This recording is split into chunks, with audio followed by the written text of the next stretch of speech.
Olá, pessoal. Estamos hoje aqui com Cláudio Alves, presidente do Grupo Electra. Boa tarde, Cláudio. Tudo bom? Obrigado por aceitar nosso convite. Boa tarde, André. Obrigado. Eu que agradeço, em nome do Grupo Electra, a oportunidade de fazer parte do seu programa. Muito bom. Cláudio, a Electra aí é uma empresa antiga no mercado, né? E tem uma história bastante interessante. Você pode falar um pouquinho como é que se iniciou a Electra, como que foram os primeiros anos? Uhum. Posso sim, Mansur. Bom, a Electra é a sexta comercializadora mais antiga do Brasil, né? Nós somos autorizados, autorização inicial de novembro de 2021, portanto, faremos agora 22 anos, no próximo dia 19. Eu faço parte do Grupo Electra desde 2002, né? Atualmente, atuo a posição como CEO, meu quarto mandato aqui no grupo, frente à comercializadora e no Grupo Electra como um todo, e é uma história, eu diria assim, de superação e de criatividade, bastante criatividade, né?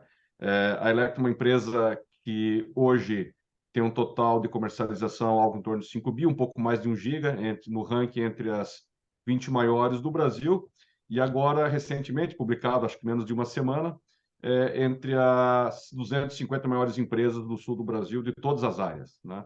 Entre as 20 maiores da área de energia, aí nós estamos considerando Itaipu e as outras grandes operações de energia que nós temos aqui no nosso estado e no sul do Brasil. Então, assim, é uma história de...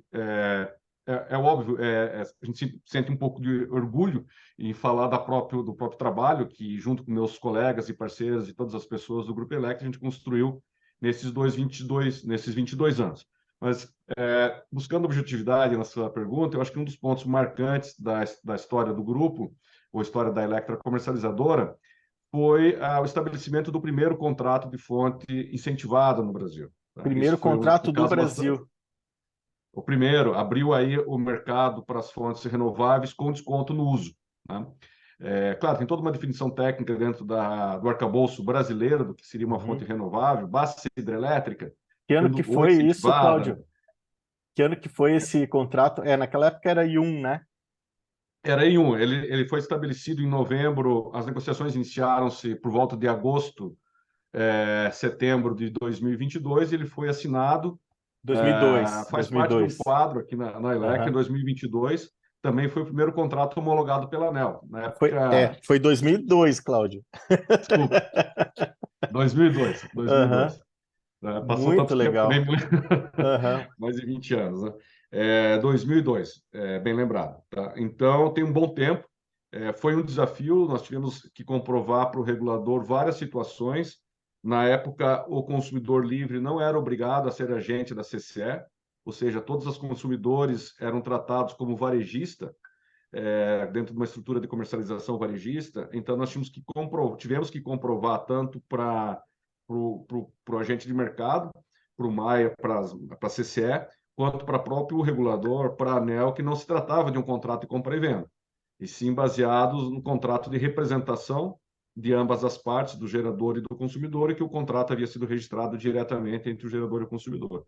Mas foi um desafio, na Sensacional. época, os contratos eram registrados um a um na ANEEL, e depois veio Nossa. uma sequência de questões associadas. Teve uma sequência que foi a obtenção do desconto do lado do gerador, do fio, que também teve um convencimento de que era um direito, e na sequência que esse desconto se estendia não só para o gerador, mas também para o consumidor.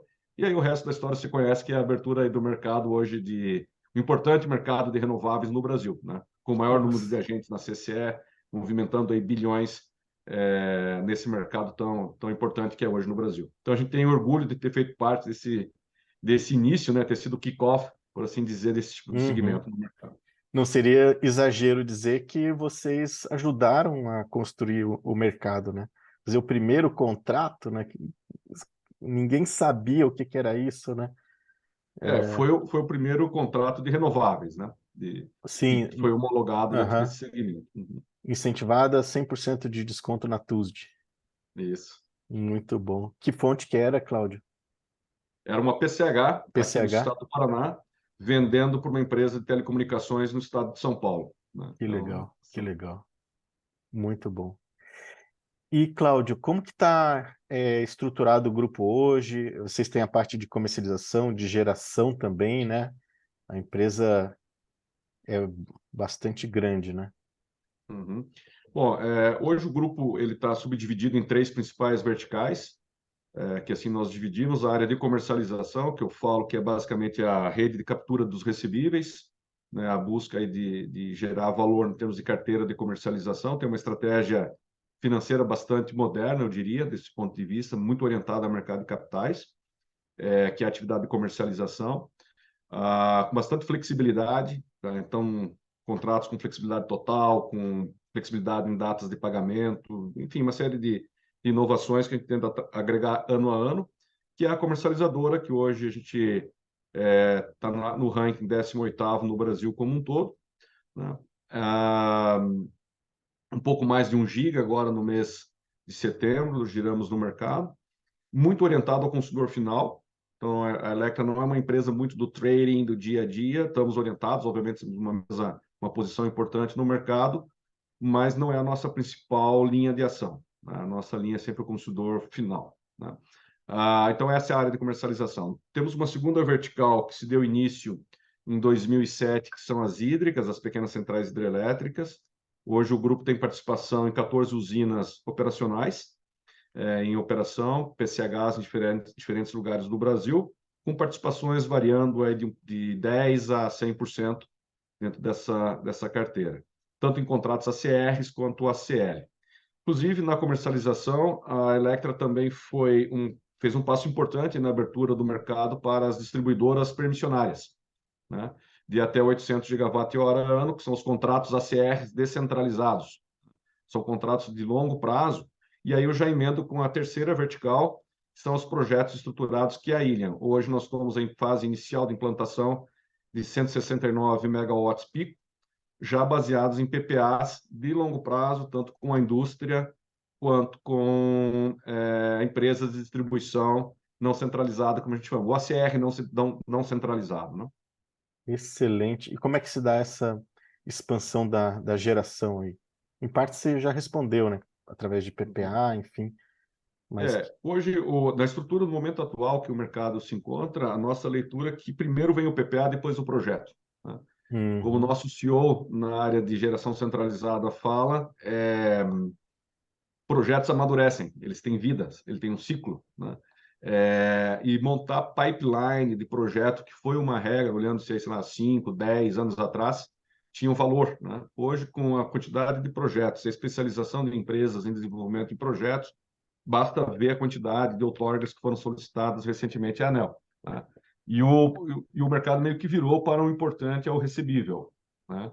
Então, primeiro o recebível, respondendo um pouco da sua pergunta, desse jeito que a gente trabalha, depois a Uhum. gente vai prospectar ou pensar no mercado o projeto, né? Então, projetos, claro, com um time bastante experiente, com um longo tempo dentro do Grupo Electra, de 18 a 20 anos, trabalhando em conjunto para a seleção desses ativos no mercado para a expansão da carteira.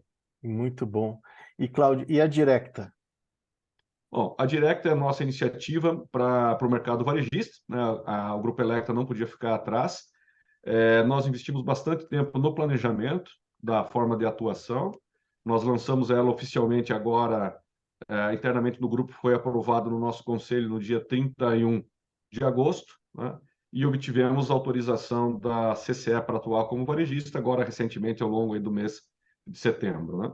Então, já atuamos, já temos os primeiros contratos fechados, temos uma boa expectativa com relação a esse mercado. A gente entende a nossa leitura que ele é um mercado duro, no sentido que, em termos de volume comercializado, ele não é tão simples atingir volumes como existe no atacado, né?